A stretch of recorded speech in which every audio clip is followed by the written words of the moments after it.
Baik. Assalamualaikum warahmatullahi wabarakatuh. Kita ke kuliah logika dengan tema konsep term logika, di mana pertemuan kemarin di video yang saya berikan sudah membahas tentang landasan pokok penalaran. Sekarang kita ke konsep term logika. Baik.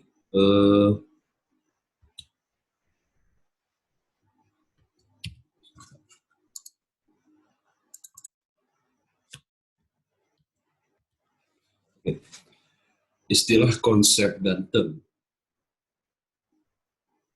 Konsep itu berarti mengambil di dalam dirinya, menerima, mengisap, menampung, menyerap, dan menangkap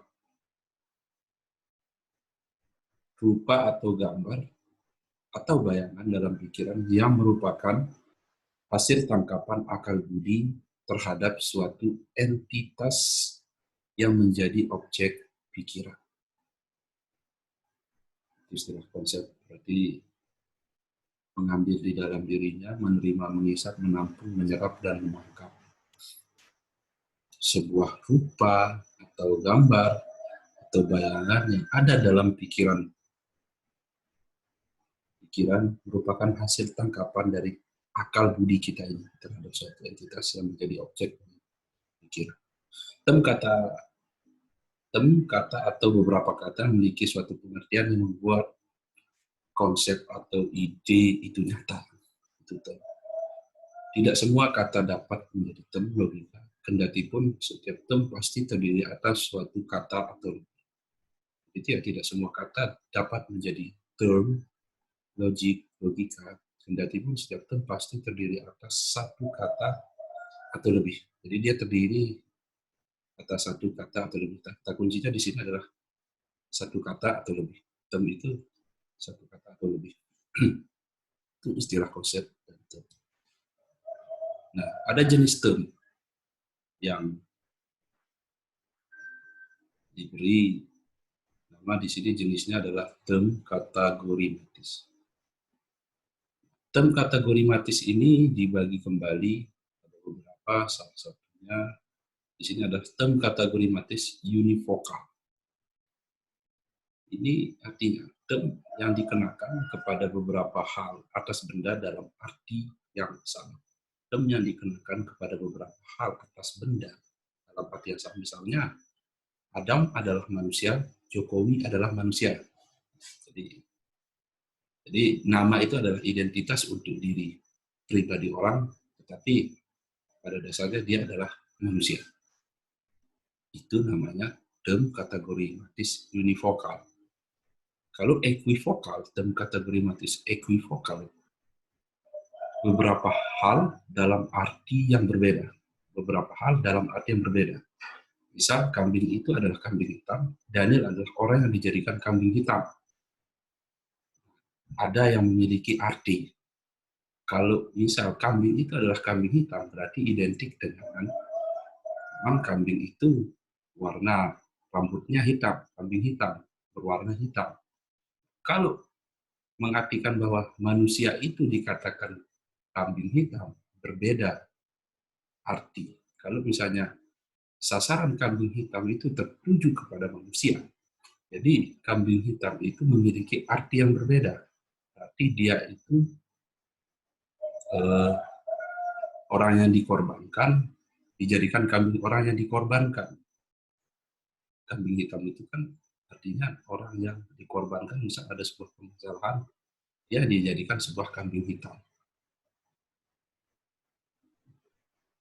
Itu term kategorimatis equivokal. Kalau term kategorimatis analogis, hal atau benda dalam arti berlainan, namun dalam tertentu memiliki kesamaan. Misal sakit atau orang sakit dan rumah sakit.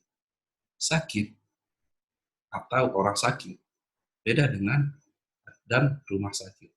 Jadi kalau orang sakit atau orang sakit dan rumah sakit ini memiliki kata sakit, tetapi kalau orang sakit tertuju pada pribadi kita. Kalau rumah sakit itu menunjukkan suatu tempat. Itu masuk di kategori matis analogis. Hal atau benda dalam arti yang berlainan, namun dari tertentu memiliki kesamaan. Jadi, saya orang sakit, berarti saya harus berada diobati di rumah sakit. Gitu. Itu dalam kategori matis analogis.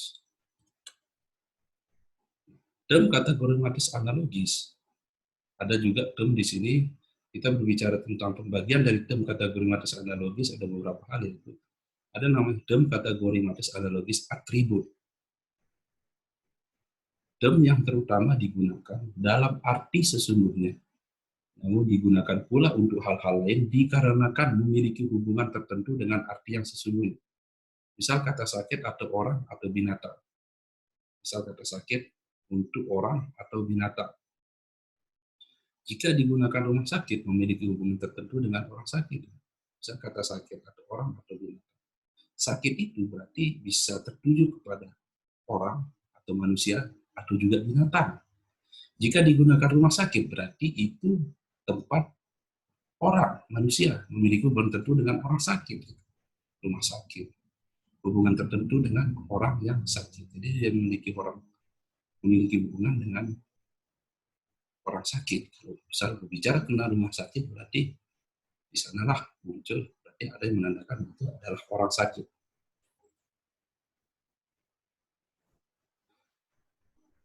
Selanjutnya, term kategori matis analogis proporsional digunakan untuk beberapa hal berbeda, tetapi ada persamaan sebanding. Misal, daun atau tumbuh-tumbuhan, telinga, daun telinga, pintu, daun pintu. Misal daun, bisa menandakan itu adalah tumbuh-tumbuhan. Dan dapat juga diartikan bahwa telinga, dikatakan daun telinga, pintu ada daun pintu, dan lain-lain. Itu yang proporsional. Digunakan untuk beberapa hal berbeda, tetapi ada persamaan yang sebanding. Misalnya dari bentuk, kenapa dia dikatakan daun dengan bentuknya seperti daun telinga, dia berbentuk daun. Kalau arti secara umumnya itu berada di tumbuh-tumbuhan secara umum, bisa juga diartikan pada sebuah benda, yaitu daun telinga, atau dalam organ tubuh kita daun telinga dan daun pintu.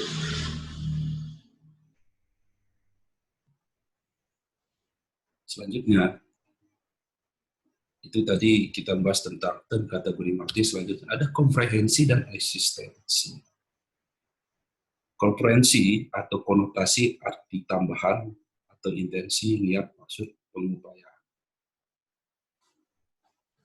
Komprehensi artinya konotasi, arti tambahan atau intensi, niat, maksud, pengupayaan.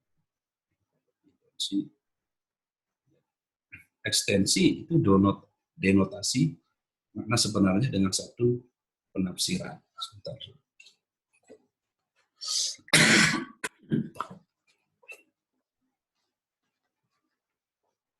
Saya sedikit batuk, tapi ini bukan corona.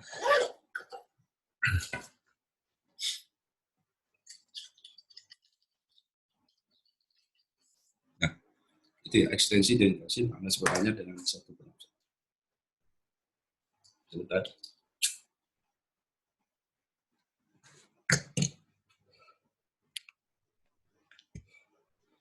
Sekarang komprehensi adalah kualitas. Kalau bicara komprehensi itu adalah kualitas, karakteristik, dan keseluruhan arti yang tercakup dalam term atau muatan isi konsep dalam term. Misal, manusia komprehensinya adalah rasional, terhadap berbudaya, dan lain sebagainya.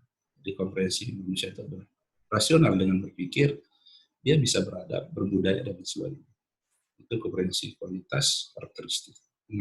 Menandakan itu sebuah kualitas, karakteristik, keseluruhan arti yang tercakup dalam term atau muatan isi konsep dalam term. Ekstensi mengacu pada luasan cakupan, kuantitas, bidang, lingkungan, konsep, atau term, suatu term.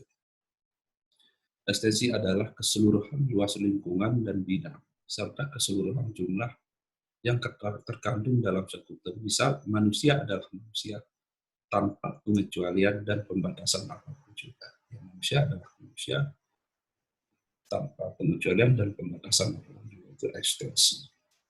Ya, manusia. Selanjutnya ada hubungan timbal balik. Apabila komprehensi bertambah, jadi komprehensi definisinya adalah kualitas karakteristik keseluruhan arti yang tercakup dalam term. Apabila komprehensi bertambah, ekstensi berkurang, dan apabila komprehensi berkurang, maka ekstensi akan bertambah. Ekstensi ini tetap. Kalau komprehensi ini dia berbicara tentang kualitas, karakteristik, seluruh arti yang tercakup. Kalau ekstensi mengacu pada luasan cakupan, kuantitas bidang lingkungan, suatu konsep, suatu term. Jadi kalau komprehensi, dia lebih spesifik di situ. Dia lebih spesifik mengartikan sesuatu, secara spesifik. Lihat dari misal manusia itu berasional, beradab, berbudaya. Kalau ekstensi, dia secara luas. Ya itu ya udah manusia. Kalau bicara ekstensi, ya ekstensinya adalah manusia. Tetapi konferensinya adalah ya manusia itu rasional, beradab, berbudaya dan sebagainya. Jadi tidak terlalu di dalam bahasa. Hubungan timbal balik apabila komprehensi ini bertambah, maka ekstensi ini yang berkurang. Dan apabila komprehensi ini yang berkurang, maka ekstensi yang bertambah. Apabila ekstensi bertambah, komprehensi akan berkurang. Dan apabila ekstensi berkurang, komprehensi akan bertambah.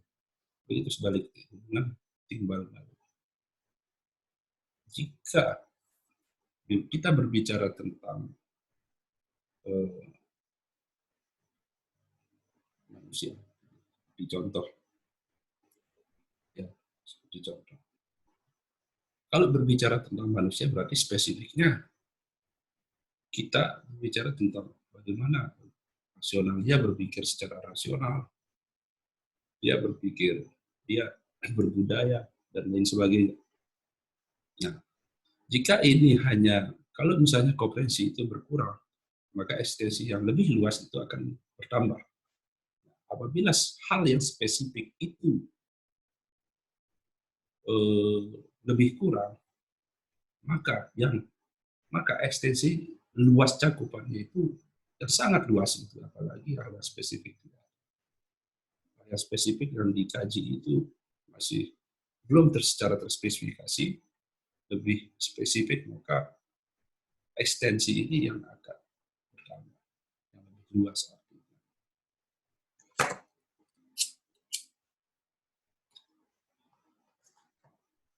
Itu hubungan timbal balik.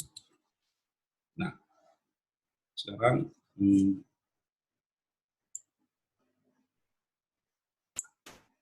sedikit di sini ada term, ada komprehensi, ada ekstensi. Misal termnya adalah benda, ya komprehensinya adalah substansi. Ekstensinya mineral, tumbuhan, manusia, binatang. Ini bicara benda, ya termnya misalnya benda. Jadi sebagai contoh, termnya benda. Maka ini seperti tadi hubungan timbal balik. Kalau kita apabila komprehensi itu berkurang, maka eksistensi itu akan bertambah. Apabila komprehensi ini berkurang, otomatis ini substansi kan, komprehensi benda itu substansi. Maka ekstensinya akan bertambah, mineral, tumbuhan, manusia, dan binatang. Karena di sini termnya adalah benda. Apabila termnya adalah benda hidup, maka substansi yang hidup dan bernapas. Benda hidup, berarti komprehensinya adalah substansi yang hidup dan bernapas. Tumbuhan, manusia, binatang. Termnya hewan, spesifik hewan. Substansi yang hidup, bernapas, bertumbuh, bergerak, berjiwa, bernaluri, berperasaan, ya binatang dan manusia, ini lebih luas lagi. Ekstensinya luas. Ini komprehensinya.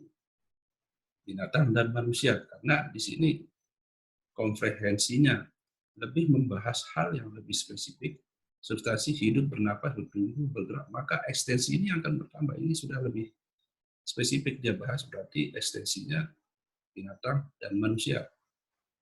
Termnya hewan, berarti dia termnya hewan. Kalau kita berbicara tentang hewan substansi hidup, bernapas, bertumbuh, bergerak, berjiwa, bernaluri, berperasaan, ya binatang dan manusia. Jelas manusia berada seperti itu. Nah, kalau kita bertemu manusia, substansinya hidup, bernapas, sama dengan binatang, tapi ada yang membedakan di sini. Bergerak, berjiwa, bernaluri, berperasaan. Tapi di sini sistem hewan itu yang tidak dimiliki oleh hewan itu adalah berakal budi ini. Ini yang membedakan antara hewan dan manusia itu. Akal budi, yaitu manusia. Lebih spesifik, kita sarjana. Ya substansinya sarjana itu dia punya akal budi, manusia pada umumnya, tapi dia lebih spesifik lagi, dia sangat terdidik, ya, manusia terdidik. Jadi kalau sarjana yang sudah mengenyam pendidikan di sini, kayak itu sampai perguruan tinggi, gitu kan. Berarti dia mengatakan manusia terdidik. Berbicara tentang manusia itu masih umum. Berbicara tentang manusia, tapi kalau spesifik, oh dia sarjana, berarti dia punya akal budi sama dengan hal yang lain, sama dengan manusia yang lain, sama dengan orang-orang. Tapi yang membedakan dia dengan manusia yang lain itu apakah dia, kalau yang satu itu sarjana, yang satu tidak. Berarti yang satu itu sama, berakal budi sama dengan kita. Tapi nilai lebihnya itu kalau yang sarjana sangat terdidik. Ya jelas ya di sini saya kira tidak paham, jadi bisa dibaca kembali. Nah, jenis-jenis itu. Pertama konkret. Konkret itu suatu benda konkret dan dalam logika tradisional termasuk pula nama diri konkret. Suatu benda konkret dalam logika tradisional termasuk pula nama diri. Kursi, meja, manusia, monyet, Daniel, Jokowi. Toh. Kalau abstrak, kualitas sifat atau hubungan dari sesuatu, kebajikan, kemanusiaan, keindahan, bulatan, hitam, ramah, persahabatan, itu hal-hal abstrak. Yang bicara kualitas, sifat atau hubungan dari sesuatu itu abstrak.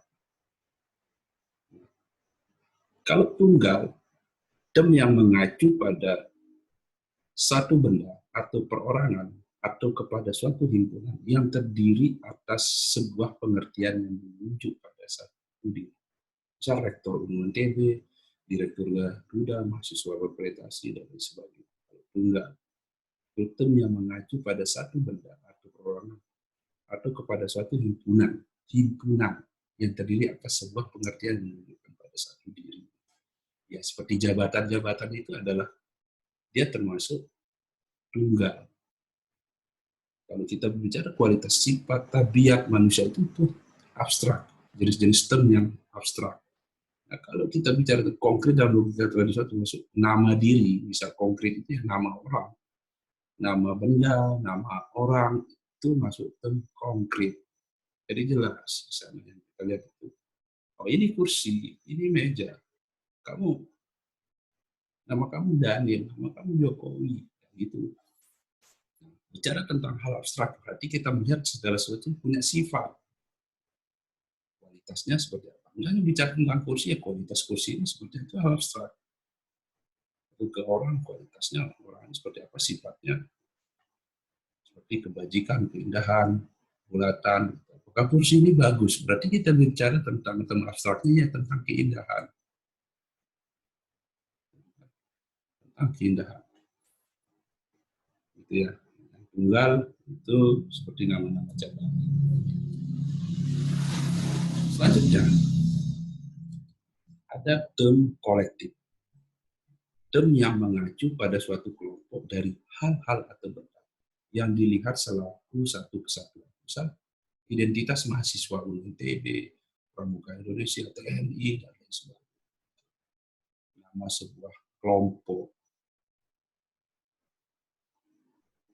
itu term secara kolektif. Kalau term umum mengacu pada suatu himpunan tanpa pembatasan kuantitas ataupun kualitas.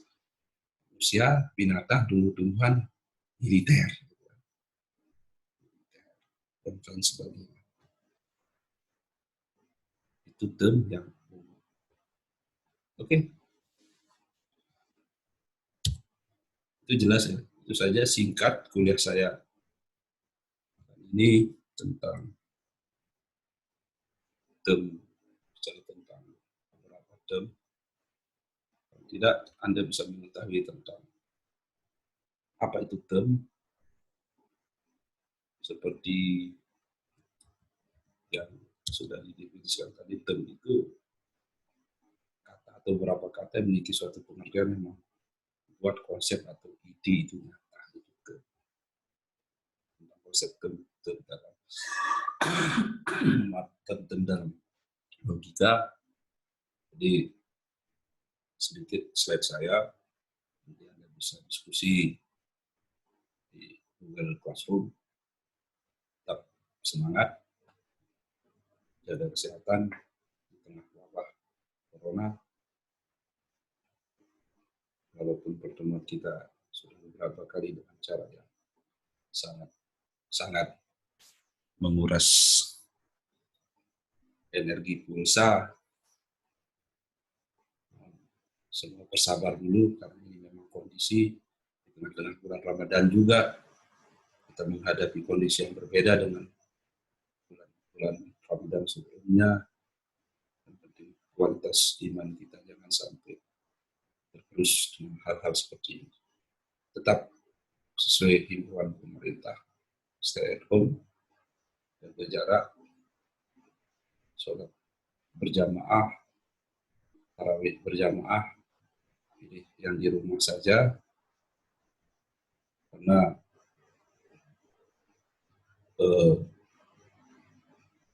kita sebagai umat Islam jangan sampai berpikir berjamaah dilarang, kalau yang hal lain diberikan seperti pasar dan lain sebagainya, karena kita di Islam fleksibel sekali dalam menjalankan ibadah, tidak mesti harus di masjid, di tempat ibadah lainnya, di rumah pun bisa kita lakukan, karena ini adalah kesepakatan ulama. Yang penting kita di rumah sholatnya berjamaah dengan keluarga terlebih dahulu, itu sama artinya Allah melihat seperti itu, sama dengan yang kita lakukan di sholat di masjid, karena ini berbeda, kondisi yang berbeda, karena ini sudah kesepakatan ulama berbagai dasar pertimbangan dari hadis. Kita ikuti himbauannya, jangan sampai Anda sebagai kita semua yang orang-orang yang sarjana seperti term tadi, manusia yang terdidik, justru ikut tidak menggunakan logika juga dalam berpikir, walaupun himbauan pemerintah itu adalah logis, logika, karena penyebaran virus ini bisa terjadi karena perkumpulan di masjid. Kenapa dasarnya pemerintah mengambil kebijakan itu, masjid lebih fleksibel, kita berjamaah lebih fleksibel, asal tempat itu suci, bisa kita lakukan sholat berjamaah. Walaupun di rumah kita bisa beribadah secara berjamaah dengan keluarga di sana. Jaga kesehatan, itu dari saya. Sekian. Assalamualaikum warahmatullahi